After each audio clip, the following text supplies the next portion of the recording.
reçoit, comme l'a si bien dit Sokhna Nata Mbaye, Madame Khady Fall Tall. Elle est la présidente de l'AFAO, également membre de la société civile sous-régionale.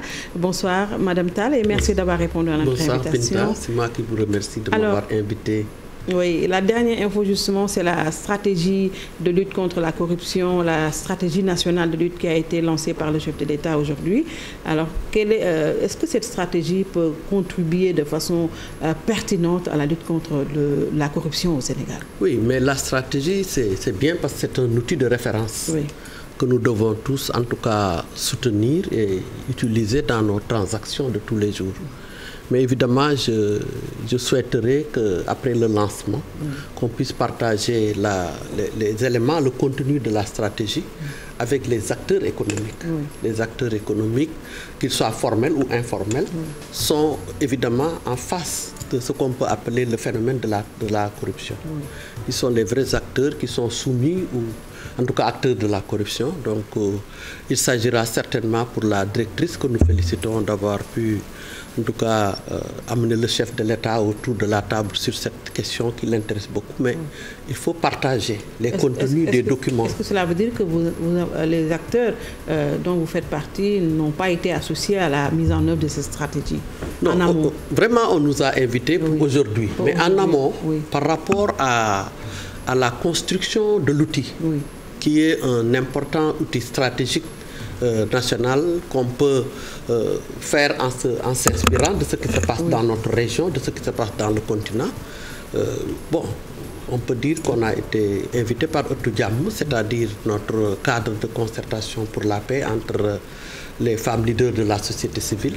Et on félicite l'initiative déjà de penser à un outil national de ce genre, mais que nous souhaitons le plus vite vulgariser, partager, pour que nul n'en ignore. Est-ce que ce ne sera pas justement un outil de plus quand même pour faire face au fléau? On connaît quand même beaucoup de programmes, beaucoup d'outils, beaucoup de stratégies. C'est ce que je ne souhaiterais pas. Parce que c'est tellement important et actuellement est un sujet de dimension mondiale, la corruption. Mais il ne sert à rien, évidemment, d'avoir les mécanismes sans pour autant le partager avec les acteurs qui en souffrent ou qui le fassent. Parce que c'est à deux niveaux. Et à chaque fois, nous avons besoin de partager véritablement les enjambées institutionnelles qui sont réalisées par nos pays, par le niveau opératoire. C'est ça que nous souhaitons. Alors, il y a également, justement, on peut mettre la corrélation avec le scandale qui secoue ces temps-ci l'Assemblée nationale, avec l'histoire de trafic de passeports diplomatiques et de visas également. Quelle est votre lecture sur cette affaire-là? Madame Binta, je suis attristé par un tel phénomène qui se passe dans notre territoire, qui se passe dans notre pays et qui nous concerne. Que ce soit la société civile d'une part et nos représentants à l'Assemblée d'autre part, on ne peut pas s'en féliciter. Seulement, on a commencé le traitement certainement des sujets.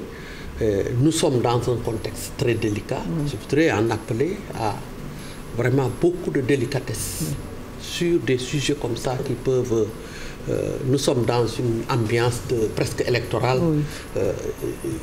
Nous devons préserver véritablement le système qu'on a mis en place après les événements de mars pour consolider notre paix nationale. Je suis obligé d'insister pour qu'on puisse le préserver, parce que vous vous rappelez le rôle que la société civile et nous-mêmes avons joué lors des événements passés. Ce n'est pas pour les comparer, évidemment non. Mais on voudrait que tout sujet qui est de nature à enflammer la situation, qu'on puisse le gérer avec toute la délicatesse, l'équité et l'égalité des traitements. C'est ça qu'on peut demander, parce que nous ne sommes pas dans le fond du sujet, nous ne sommes pas juristes en même temps, mais nous sommes tout à fait sénégalais et par-dessus le marché, une femme qui est à l'origine de tout concernant l'humanité, parce que chaque personne que vous interpellez est le fils ou le mari ou le frère d'une femme. Donc on est très concernés, mais on voudrait en appeler seulement à la retenue. À la retenue de part et d'autre, aussi bien pour ceux qui sont en cause de ne pas céder à l'émotion, parce que l'émotion, évidemment, ne servira à rien. Mais du côté aussi des acteurs, comme du côté, si je peux me permettre, de nos justiciers, quand même, de faire en sorte que cette situation reste dans des proportions gérables. Que ça n'arrive pas à des proportions de manière à troubler l'ordre public. Évidemment, l'État est là pour le surveiller, mais nous aussi, nous avons toujours notre mot à dire concernant cette question en tant que leader de la société civile au niveau africain et au niveau africain dans notre pays. En fait, vous êtes en train d'appeler à la paix, à la stabilité sociale, mais aujourd'hui, si on interdit à tout bout de champ quand même les marches, le droit qui a été consacré par notre Constitution, aussi, ça ne participe pas à cette stabilité dont vous faites état. Pas du tout. Mais certainement, je veux juste, pour mon parcours, peut-être penser qu'il y a des informations détenues par les autorités préfectorales que nous ne détenons pas. Mais rien n'est au-delà de la Constitution qui autorise aux Sénégalais de s'exprimer à leur façon, de s'exprimer par des marches, d'exprimer par ça. C'est la règle. L'exception, c'est l'interdiction. Mais on a l'impression que ça risque d'être inversé si ça continue comme ça, que l'exception soit l'autorisation et la règle soit l'interdiction. Ça, évidemment, en tant que ce que je suis dans la société civile, je sais que ça ne peut pas rester sans conséquence. Et je ne vois pas véritablement quel est le projet, quel est l'intérêt. Parce qu'une marche, s'il y a des choses qu'on craint, il faut l'encadrer. On a suffisamment de forces de l'ordre, de forces établies de toutes sortes, des corps habillés pour encadrer une marche. En tout cas, c'est le même motif qui revient, trouble à l'ordre public. Non. Depuis hier, vous avez constaté que toute la gendarmerie jalonne la ville. On pouvait quand même encadrer. Mais au lieu de jalonner, bon, évidemment, ce n'est pas à nous de prendre la décision, mais on suggère. Puisque notre pays est cité partout en exemple, notre pays a mis en place des mécanismes qui encadrent et qui organisent les activités telles que les marches. Inscrits dans notre Constitution. On ne peut pas aller au-delà en termes de réalisation. C'est la raison pour laquelle nous pensons que ce que nous suggérons véritablement, ce que nous conseillons très modestement, c'est de prendre toujours les mesures d'encadrer les marches. Comme ça se passe dans tous les pays du monde. Nous avons les moyens d'encadrer les marches de manière à ce que rien ne puisse, en tout cas, sortir du cadre et des tracés qui leur sont indiqués. Je pense que là aussi, nous en appelons encore à la vigilance et à la clairvoyance, pour ne pas dire plus, de tout le monde, y compris de nos autorités, parce que nous en avons le droit de demander à ce que véritablement les interdictions de marche capables de créer une identité qu'on n'a pas, c'est-à-dire que le pays, après la loi qui s'est passée il n'y a pas très longtemps d'ailleurs, pour encadrer les libertés et tout ça, bon, nous pensons qu'il y a lieu pour le terrorisme. Vous avez vu tout le boucan que ça a créé. En plus de ça, on peut souffler le chaud et le froid. On peut mettre les jalons, mais tout en mettant les jalons, prendre les dispositions citoyennes pour encadrer les marches. Je pense que ce serait une très bonne chose qui sera de nature à calmer véritablement la situation dans notre pays. Est-ce que vous êtes d'avis que les libertés individuelles sont en train d'être confisquées? Les acquis démocratiques? Bon, on ne peut pas le dire parce que quand même nous sommes au Sénégal et nous savons que véritablement les pays où les libertés sont confisquées, nous n'en faisons pas encore partie véritablement. Mais il y a des risques. Il y a des signes avant-coureurs qui permettent de dire non, il faut alerter. Et nous, notre rôle, c'est d'alerter. Notre rôle, c'est de faire une veille citoyenne de manière à ce que l'on puisse comprendre que quand il y a des problèmes, nous, on se lève. On n'est d'aucun bord, on n'est pas dans les convenances politiques. Mais quand on voit que, évidemment, telle disposition peut gêner, évidemment, nous avons le droit de dire que non, il ne faut pas aller dans ce sens. Parce que quand il y a un conflit dans ce pays, personne n'est épargné. Il faut le savoir. Ce ne sera pas entre antagonistes. des partis politiques ou non, ce sera tout le monde. Je pense qu'on l'a vécu il n'y a pas trop longtemps. On n'a pas encore le droit de l'oublier pour le moment. Oui, en tout cas, on a vu ce qui s'est passé au Mali et en Guinée. Le non-respect des normes établies par la Constitution les a menés à des coups d'État.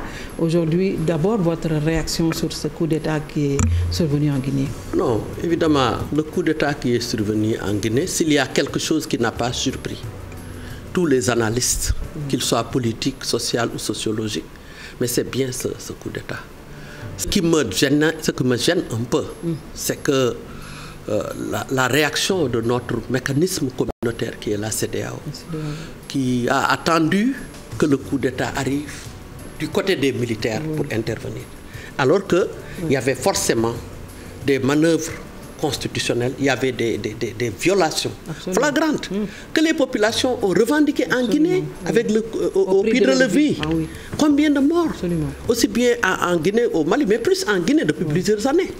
Et je n'ai pas entendu, sauf erreur de ma part, qu'une mission soit dépêchée par la CEDEAO. Les mêmes chefs d'État que nous avons, pour dire, voilà, faites-le comme ci, faites-le comme ça. Vous n'avez pas le droit de violer la Constitution. Autant ils se donnent le droit de violer la Constitution, autant peut-être d'autres se donnent le droit de prendre d'autres formules de combat pour, disent-ils, et je les paraphrase, libérer le pays, libérer les populations. Et il n'y a qu'à voir la réaction des populations depuis lors pour comprendre que la CEDEAO, en tant qu'outil communautaire que partage, qui parle au nom des peuples, je le rappelle, même si c'est les chefs d'État qui siègent à la CEDEAO, moi je travaille avec la CEDEAO depuis plus de 20 ans. La CEDEAO ne peut pas se soustraire de la volonté populaire.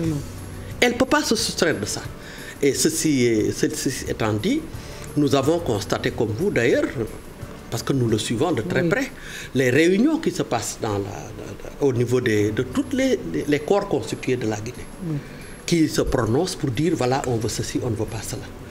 Même si c'est la junte, mais la junte, c'est des citoyens. Ils ne sont pas nés au Japon, ils sont nés en Guinée.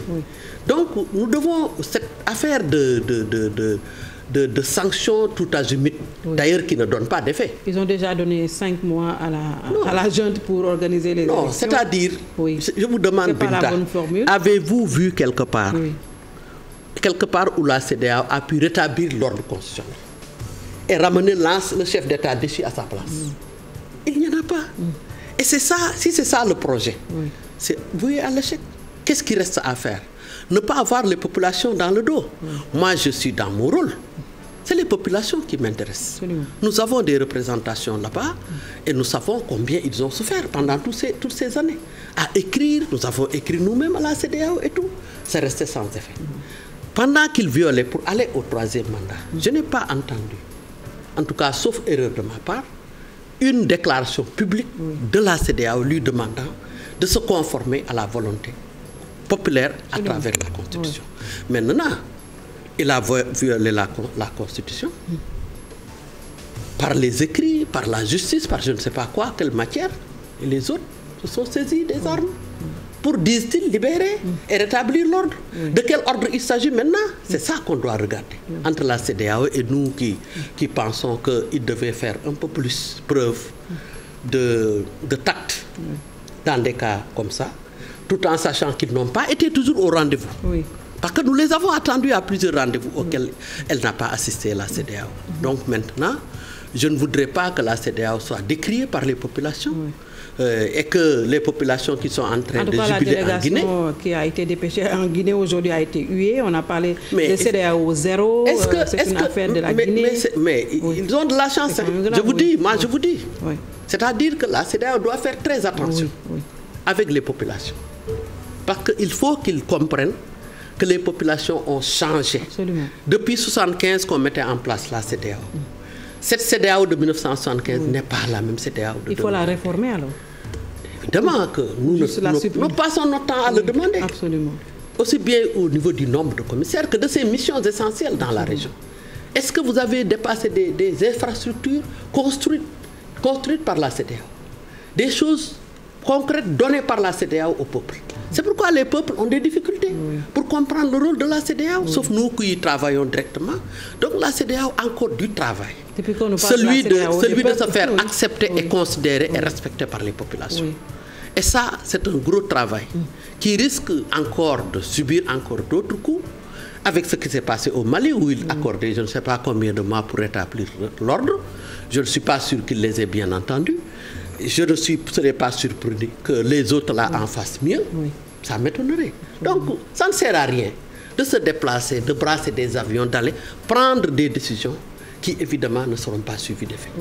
Parce que c'est les populations qui sont autonomes et qui aujourd'hui sont en train de se réunir pour dire comment ils veulent la transition. Mais moi je pense que la CEDEAO a l'obligation d'écouter les populations et à partir des populations maintenant savoir qu'elle a raté certains rendez-vous et que ce rendez-vous ne peut pas rectifier tous les rendez-vous qu'elle a ratés. Absolument. Ça, je suis bien désolé. Parce que parmi les chefs d'État, il y en a qui sont très raisonnables, mais la CEDEAO, c'est 15 chefs d'État qui ne pensent certainement pas toujours de la même manière. Je le sais, parce que j'ai assisté à leur sommet plusieurs fois depuis plusieurs années. Mais on juge seulement le mécanisme. L'outil communautaire, actuellement, doit refaire des efforts pour revigorer son image, refaire son image auprès des populations, surtout à travers des exercices comme ça, de toute façon, pour lesquels ils ne sont pas sûrs de gagner le pari. Oui. Alors, de toute façon, le Sénégal n'est pas à l'abri, tout le monde l'a dit, les observateurs l'ont dit, parce que la question du troisième mandat vraiment est à l'origine des changements constitutionnels. Le Sénégal également a fait un référendum en 2016 et ça pose problème également au Sénégal. Est-ce que ça doit amener le président Macky Sall à réfléchir sur la question? Oui, un président, il passe son temps, c'est de réfléchir. Son travail, c'est de réfléchir. On ne lui demande pas de pouvoir écouter de beaux discours, il y en a qui le font. Ce qu'on lui demande, c'est de réfléchir sur le présent et le lendemain de son peuple. C'est ça le travail d'un chef d'État.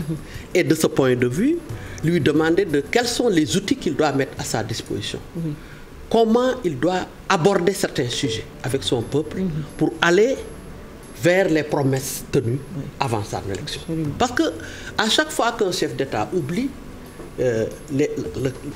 la dynamique de référence par laquelle, arrivé au pouvoir, évidemment, on peut penser à des oublis qui peuvent leur être fatals. Parce qu'on a dit quelque chose pour gagner la confiance et être élu. Cette chose-là, on ne doit pas s'en éloigner. Bon, moi, je sais que notre président est un homme assez intelligent qui devra faire la lecture du contexte. Et que demande la géopolitique mondiale actuellement vis-à-vis de ce point de vue, de cette question de troisième mandat? Que demande la géopolitique simplement communautaire dans notre région, qui commence à faire des pas extrêmement inquiétants concernant les coups d'État. Mais les coups d'État, je voudrais que la CEDEAO aussi l'analyse. D'où viennent les coups d'État? Et qu'est-ce qui l'explique? Rien ne le justifie. Je ne suis pas en train de le justifier. Mais je pense qu'il y a des démarches que tout chef d'État, que tous d'ailleurs, bon, je dis qu'ils ne pensent pas de la même manière. Ce n'est pas un groupe homogène. Mais il y a des efforts quand il se passe des marches pour contester contre un mandat. Déjà, là doit commencer le travail de la CEDEAO. Pourquoi il contestait le mandat? D'aller essayer d'arrondir les angles, de voir ce qu'il faut faire pour éviter les tueries. Parce qu'aucun mandat ne vaut une vie humaine, à plus forte raison plusieurs. Donc on ne peut pas du tout ne pas imaginer, on n'est pas dans la tête du président, qu'il fait une lecture du contexte dans lequel on se trouve, et le moment venu, je pense qu'il prendra la décision la plus lucide. Et on peut compter sur lui pour ça. De toutes les façons, le travail devait être fait par la CEDEAO, non par le président. Cette CEDEAO-là, qui se permet tout, qui mobilise les Nations Unies, mobilise l'Union africaine, mobilise la francophonie. Regardez quelles sont les étapes qu'ils font pour faire sanctionner seulement la Guinée. Ces efforts-là, s'ils l'avaient fait, on n'en serait pas là. S'ils l'avaient fait au moment normal. Maintenant, ce qu'on peut suggérer, humblement, c'est de demander à la CEDEAO de réglementer les mandats dans la région CEDEAO. Puisqu'ils se donnent les droits d'intervenir à tout moment, ils doivent prendre les précautions préliminaires, prévenir au lieu d'aller guérir ou aller... Je ne sais même pas se promener dans ces pays, parce qu'ils se promènent en vérité. Je ne suis pas sûr que les populations les écoutent, encore moins les putschistes. Oui. Je ne suis pas sûr. Oui. Ça peut arriver, mais moi je suggère que la CEDEAO, désormais, le premier sommet extraordinaire qu'ils devront organiser devra être consacré à ces problèmes de mandat. Oui. Et c'est ça qui leur donnera le droit. On a entendu Georges Weah le dire, on a entendu mais le tout président le monde, Oumbalo le dire. Mais y compris ce que vous n'avez pas entendu. Nous, on sait, mais c'est pas possible. Qu'est-ce qui leur donne le droit d'aller servir en gendarme? S'ils n'ont pas indiqué la voie à suivre, ils devaient indiquer la voie à suivre. Et désormais, à partir de cette année, un sommet extraordinaire n'est nécessaire que pour réglementer, dire voilà, on commence à avoir des problèmes. Maintenant, mandat, c'est 3, c'est 5, c'est 10. Quand ça ne s'est pas respecté, nous, on va venir d'abord apprécier la situation avec le chef d'État qui aura failli. S'il ne le fait pas, on ne le souhaite pas, mais ils auront plus de légitimité d'intervenir auprès des putschistes. Moi, c'est mon avis.